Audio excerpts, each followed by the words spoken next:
Today's episode is sponsored by Scientific Cutting Tools. Visit them at sct-usa.com.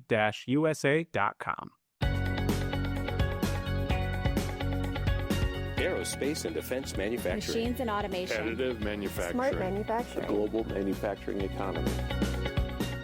Welcome to Advanced Manufacturing Now, the podcast for manufacturing professionals, powered by SME. From the design screen to the shop floor to final assembly, we drive the conversation about making manufacturing smarter by connecting people who are passionate about manufacturing. Hello and welcome to Advanced Manufacturing Now, the podcast for manufacturing professionals.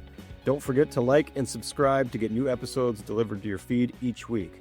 I'm David Mueller, Senior Editor at SME Media, and I'll be your host today. And today we're joined by two engineers from Scientific Cutting Tools, Jonathan Christopher and Brian Falk. Jonathan is Director of Manufacturing at Scientific Cutting Tools, where he has spent his entire career at the family-owned business that was actually started by his grandfather and father. He's worked his way up through the ranks. Jonathan now leads all manufacturing operations and oversees the engineering department. And Brian is the Director of Corporate Strategy at Scientific Cutting Tools, bringing a strong background in business and a lifelong connection to manufacturing. His grandfather was a machinist and his father an electrical engineer. Well, thanks for joining us today, guys. You both clearly have manufacturing in your blood. Yeah, thank you. Thank you for having us. We're glad to be here. Yeah, it's a long legacy that we're living in and excited to be a part of. And it's been quite the journey, growing up through this and learning from so many others in this industry. So yeah, absolutely. And maybe on that point. Starting off, maybe you could can you give a little bit more background for our listeners that are not familiar with the history of Scientific Cutting Tools? Kind of give us an idea of how the company got its start and how it's evolved over the decades to where it's at today? Sure. Yeah. It started with my grandfather, Stan Christopher, in the late 50s, early 60s. He was a tool grinder working for other aerospace companies in North Hollywood and Burbank, that area. And he had some ideas that he wanted to try out and, had the entrepreneurial spirit and bought a machine and a small grinder and started making tools in his garage in the early 60s. It eventually transitioned into a full-time business for him.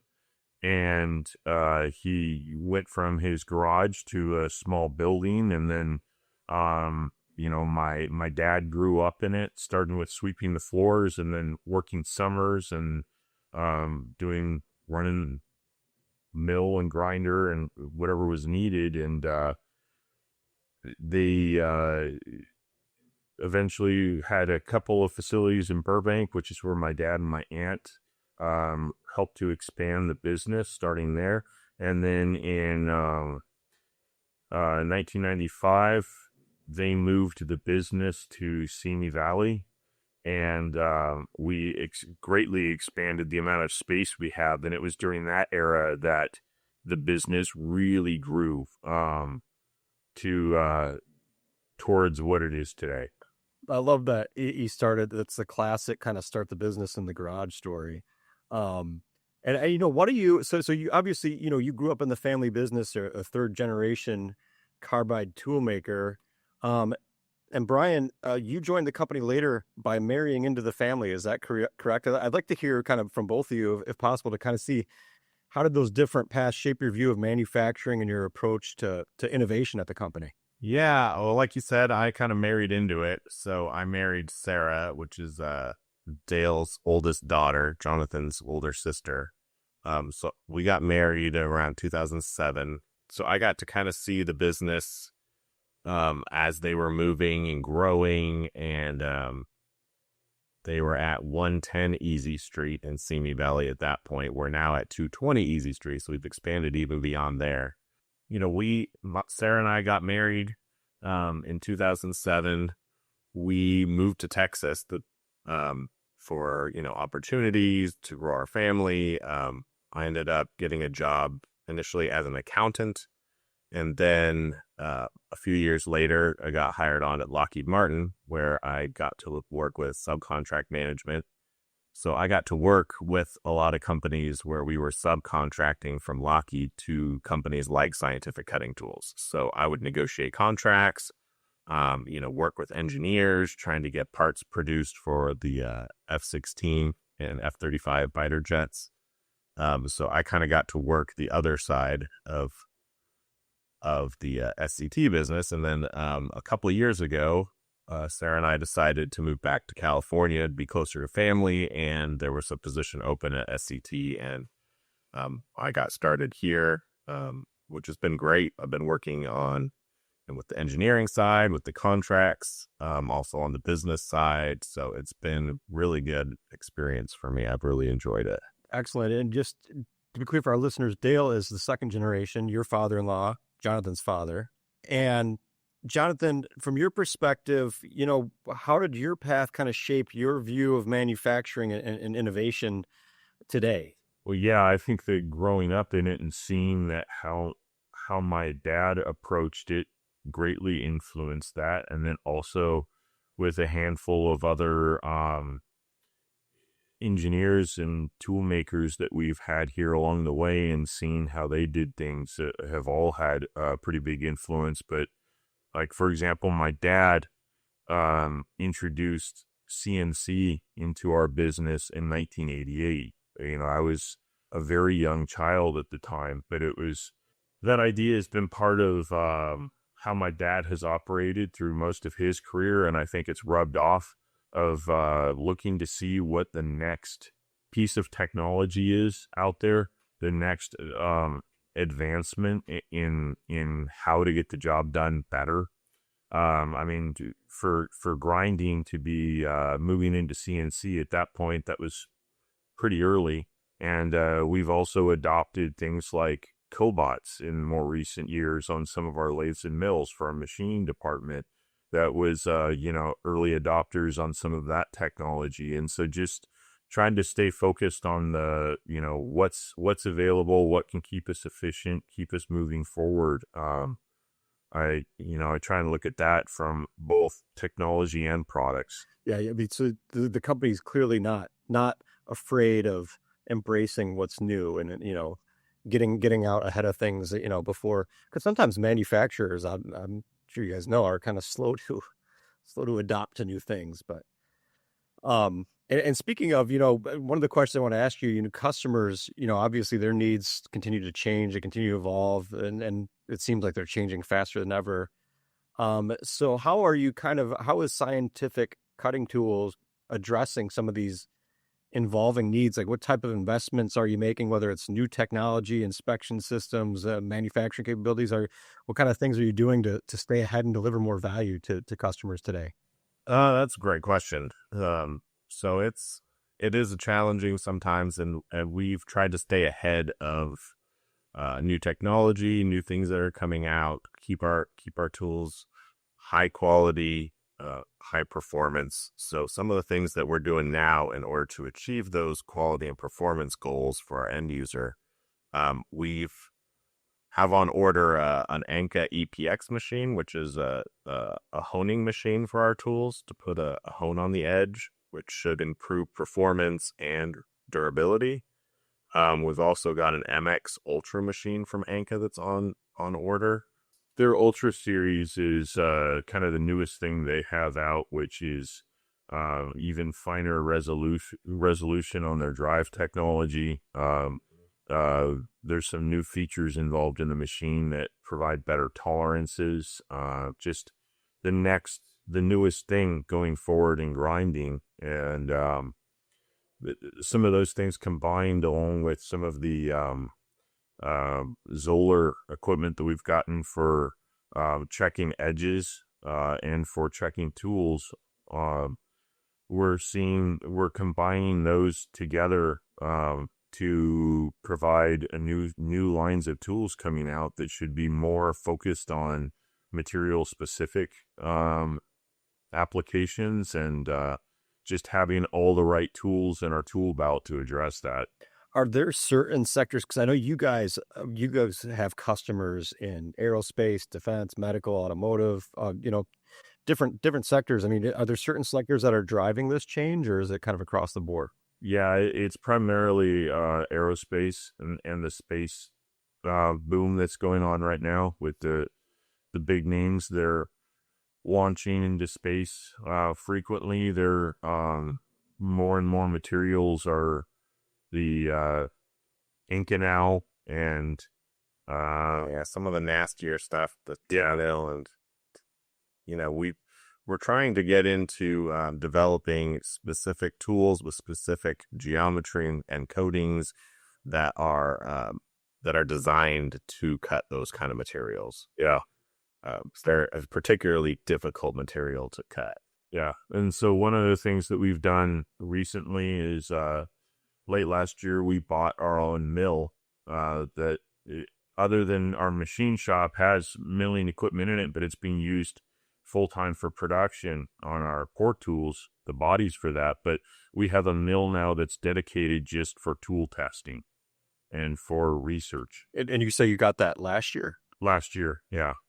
Yeah, so we're able to use our tools in the same way that our end users will use our tools and see how they cut. What are the problems? We can change some of the geometry and just test. Does that help? Does that hurt? How do we improve the tools and how much are we improving it? It also gives us a good idea of how our end user uses our tools when they call in for customer support as well. So we can help them out and go, oh yeah, we've done that. We know how that works. We know how to run it, to optimize the performance. So, Any big surprises since you've been doing that, or any, I guess, noteworthy developments, or has it just kind of been? Yeah, there's been a couple of at least one redesign on one of our tools where we just went, there's a feature on this tool that needs to change in order to have the tool perform better on one of our port tools. It definitely made a difference. Kind of speaking generally here, there's obviously a lot of cutting tool manufacturers out there, but in your view, what really sets scientific cutting tools apart? What do you think keeps customers coming back to you guys when they have so many options on the marketplace? I think that we work hard at consistency, and quality is part of the answer. We stock well, and we work hard at that to make sure that the tools are available when our customers need them. And then I think that the customer service that goes along with it, which, part of like our testing that we're doing plays into that, of being able to give real world answers when our customers call in, and having someone here to pick up the phone and help them, or email back when they, if they send in a question that way, just being able to respond quickly and help them out. Yeah, that's one of our big differentiators is the customer service. Like if you call our customer service line, someone's going to pick it up, and it's going to be a real person. It's going to be a real person in our facility in California. And it sounds like you can do real world testing right there, like you mentioned, and get to the bottom of things, with leaving a lot of guesswork out of it. Yeah, we've got a deep bench of engineers here who have a wide breadth of experience. So, if the person on the phone doesn't quite have the answer, we know who does. It's one of the five of us here. Just as a side note, how many employees does the company have now? And do you have facilities outside of California, or are most of your operations in California? All of our operations are here in Simi Valley. It's over 54 or 5 maybe now. It's about there. Yeah, a little over 50. Looking ahead a little bit, what's on the horizon for scientific cutting tools? What are you guys doing to prepare for inevitable challenges that always pop up and never really know what they're going to be, but different challenges and opportunities that you guys see in the next 5 to 10 years, both for you and for your customers? What do you guys see coming, and what are you doing to prepare? I think one of them is what we touched on earlier, with having new lines of tools that address the materials of today, so that way our tools can stay in use and effectively. The other thing is this is like our website is being updated substantially, and I think that makes it easier for our customer to find the information they need, to find the tool they need, to find the support they need. And that's something where digital world is certainly becoming more and more a part of the manufacturing world, and addressing that is very important. Yeah, trying to make it as easy as possible for our customers to find the tool they need and to order it.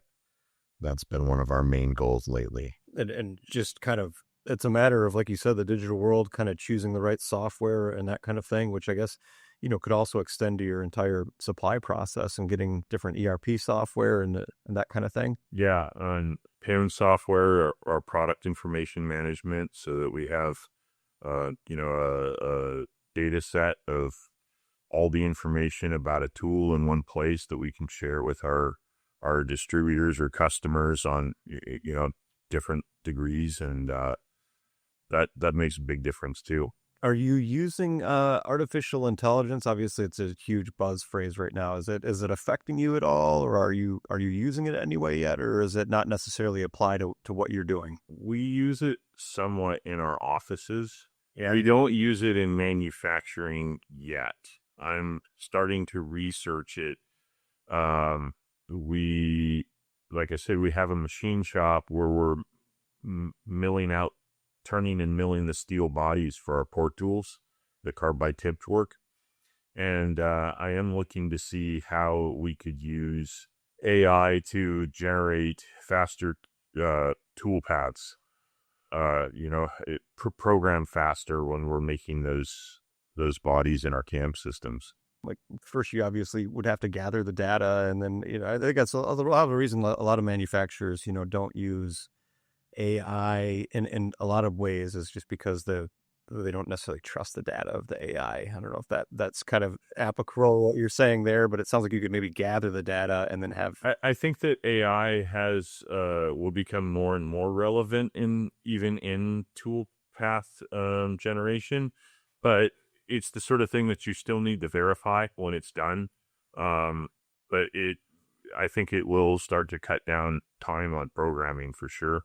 Yeah, but for now, I think it's mainly used in our offices for, if we have questions or want to research something, it's something that can give you some quick answers back. And if you want to rewrite something to be a little more professional, it's very useful in those areas. Any other kind of current innovation things that are worth calling out? I think in general, we have, like, SCT has the mentality of continuous improvement. So, it's continually pushing to stay on that cutting edge of the technology of trying to improve our tools. And I think that's kind of what will never change with us. We're looking to do that forever, which is part of this internal mill that we have for doing our testing. It's part of, doing material specific tools that investing in the people, our engineers and our customer service folks to educate them to make sure that we are, up to date on technology and on what's going on in the world. All right. Well, Jonathan, Brian, I want to thank you for taking the time out of your day to join us. It was great talking with you today. Yeah, thank you. Thank you. We appreciate your time. If listeners want to learn more about scientific cutting tools, where should they go? They can go to our website at sct-usa.com. And we also have a YouTube channel. We have several social media channels that they can find on our website as well. They can follow us there. Excellent. Okay. And from our end, to learn more about the latest manufacturing trends and to hear more podcasts, don't forget to like and subscribe to our podcast feed. And to stay up to date about what's happening in manufacturing today and hear more podcasts, visit us at advancedmanufacturing.org.